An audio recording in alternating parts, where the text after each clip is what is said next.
Hey guys, okay, yes, judging by the title, I owe you an apology. I'm sorry, this is gonna be another camera-centric vlog, but not really in the way you think. Okay, wait. For those of you who came just because you've seen the title, not clickbait, do have the camera. I haven't really used it yet, so I'm going to post a link up here where in about a week or so, I will give my thoughts on the camera and whether I'm keeping it or not. Not gonna get into details right now, but if you're angry and you want some kind of payoff because you thought I was using the camera, here's your payoff. At the end of this video, there's gonna be an unboxing. I've never done an unboxing before. I don't even watch unboxings, but I get the gist of it. I'm gonna open the box. I'm gonna bitch to you about how an expensive camera doesn't come with a charger. I'm gonna show you the pretty shiny cables. I'm gonna show you the nice booklets, and you're gonna be happy. But for those of you who just want to know why I bought the camera, I'll tell you why. It's very simple. Photography has been a big part of my life for a very long time.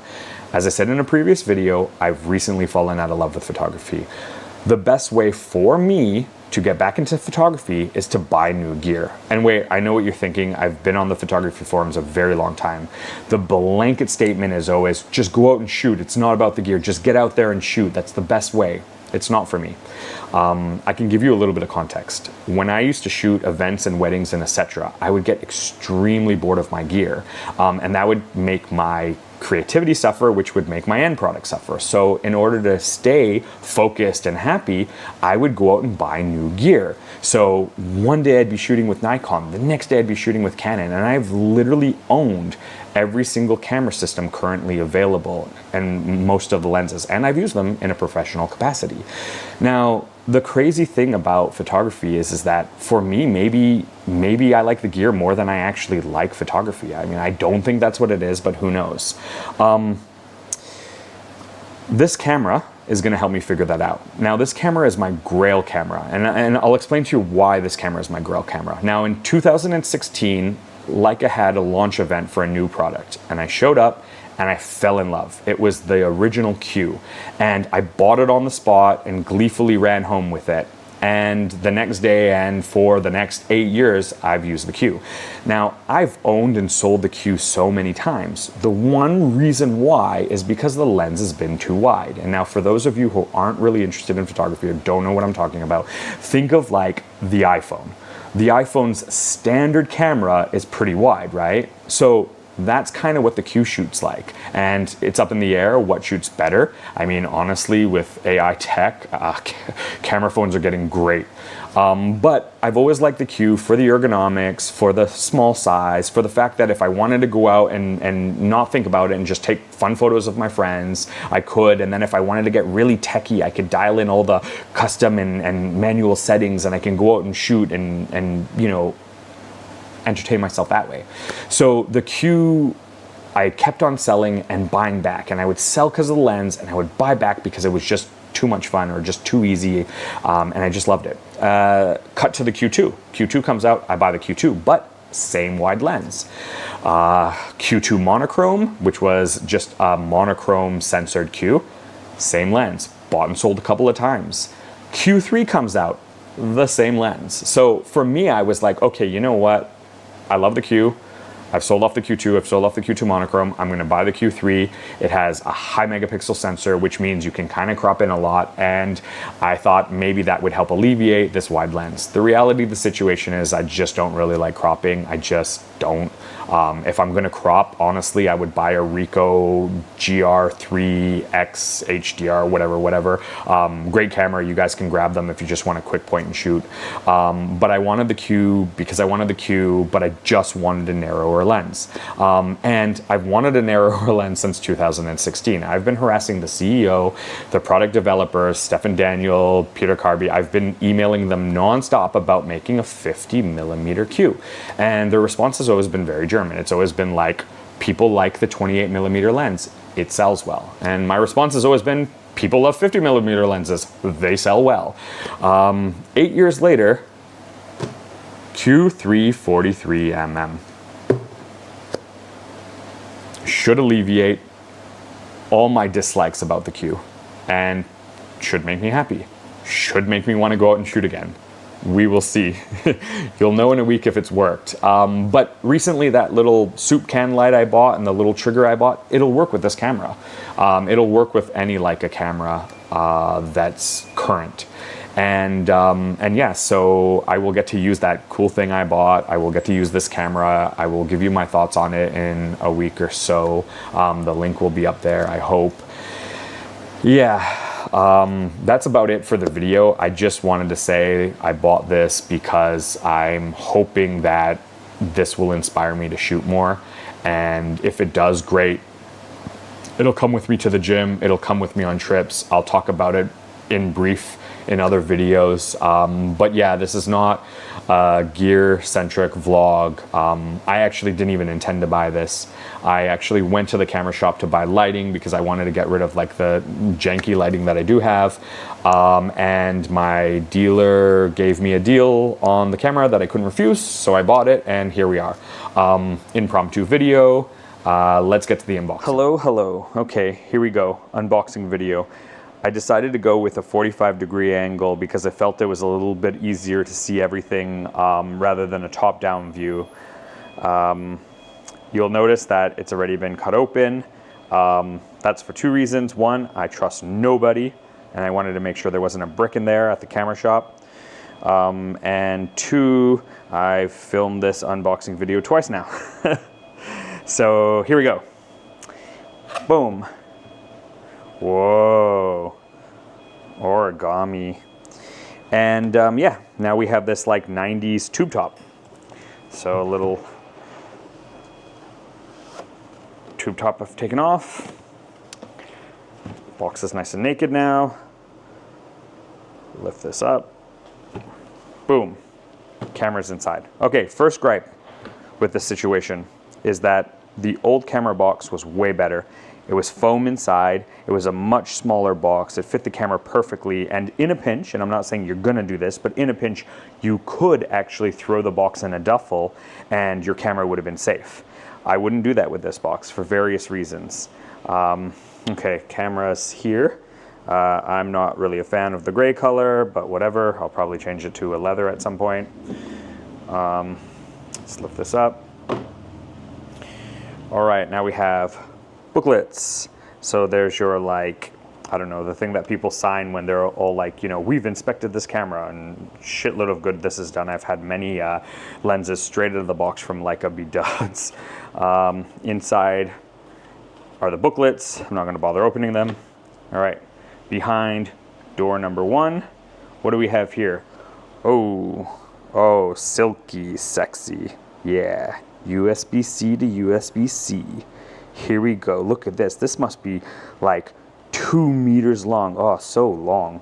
All right, awesome. So we have a cord. And this is unfortunately how Leica wants you to charge the camera, because when we investigate the rest of the box, we won't find a charger. All right, put this aside. What else is in here? Retaining ring. You're wondering what this is. So when you take the lens hood off, which I always do because pointless, you throw this ring on and it protects the threads that would have threaded the hood, etc. 2 advantages to this ring over the hood. One is that that hood is very short, so only thin filters will fit on. I have a thin filter, it'll fit with the hood, I just don't like the hood. So I'll be throwing this on, and then I'll be throwing custom filters on, which I'm gonna need to access, and you can't access with the hood anyway, so this is great. And underneath in here shows you what's next, which is the cap. The old caps had flocking around the inside and on the front. I don't know why there's even flocking on the front anymore, because the lens never touches this flocking, but the camera used to touch the inside flocking. Now it's just metal grinding against metal. I don't get it.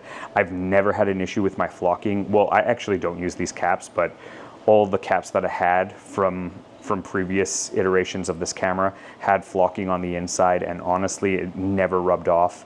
It was fine. I don't like this design. It sketches me out. It's gonna scratch. The metal on metal is gonna scratch. It doesn't seem very premium. Anyway, it's just a cap. I won't use it. door number 2. Here we have a battery. Okay, that's cool. I'll stick that in the camera. And we have a strap. And if you can kind of see off in the corner, I also have another strap. I won't be using these straps. I never really use the Leica straps. I do, however, have my own leather strap, which, I mean, admittedly looks identical to the Leica strap, but it's just slightly better quality, softer. I prefer these. I had a bunch of these made, and I had them made in a long length. I believe I do 125 cm, which is longer than most straps. Not because I'm like ridiculously tall or anything, but just because I like it to sit at a very specific spot on my hip. And yeah, so I'll be putting this strap on. And that's it. No charger. So that concludes our unboxing video, but if you give me a second, I'll bring the camera back into view. I mean, look, that gray drives me absolutely insane. And it's funny because I was literally wearing a gray shirt earlier today, but I'm more of a black is the only color kind of guy. I'll wear white once in a while, I guess. But yeah, I mean, I don't know, that gray just bothers me because it should be black, but it's not. So it's one of those things where it's like, you know, when you wear a tuxedo and you have like a tuxedo jacket, and if you don't wear the tuxedo pants that came with the jacket, the pants will always be a different color, and then you look like an idiot. Well, that's what this camera looks like. Stupid little idiot. Anyway, yeah, we'll give it a go. We'll tell you guys how it is. But I mean, it's very familiar. It feels very familiar. Okay, you know what? It already bothers me, and magic, I'll show you. Boom! Where'd that lens filter come from? Who knows? Retaining ring. There, better already. And then if I want to actually use filters like polarizers or something, I have access to them. And I think this looks fine. And pop the battery in. Okay, so battery's popped in. Now we're good to go. Well, I need to put a screen protector on it, but now we're good to go. Yeah. Auto aperture. Apertures. Shutter speeds. Auto shutter speed. I have ISO set here, and I have exposure comp here. I have this button for digital zoom, even though I never use it. And I have this button for switching between EVF, auto, LCD. And yeah, that's pretty much it, really. Little button right here for putting into manual focus mode, which I do use once in a while. And then a button here for macro mode, and it switches the depth of field scale. And this one's a lot smoother, less of a hard click from the rest of the cameras. For some reason, just the way they designed it, I guess. But everything else feels very identical to the Q3, and very similar to the other Q models. That's a diopter adjustment of sorts. You push it out, you rotate it, figure out what's best focus for you, and then you press it back in. And the best way to do that, honestly, is to look through the viewfinder and to actually look at like the scale, like they'll have like exposure comp scale or something like that inside the viewfinder, like the little characters. It's best to look at the little characters instead of trying to like focus on something that you're seeing through the viewfinder. And I feel like that's the best way to get the best image for your, you know, the best diopter adjustment. However, honestly, I rarely ever change them. I mean, I don't think I need to, but some of you guys might like really need to, and that's kind of the best way to do it. Not much else to say about this. Thank you for coming to my unboxing, and I will see you when I see you. Take care.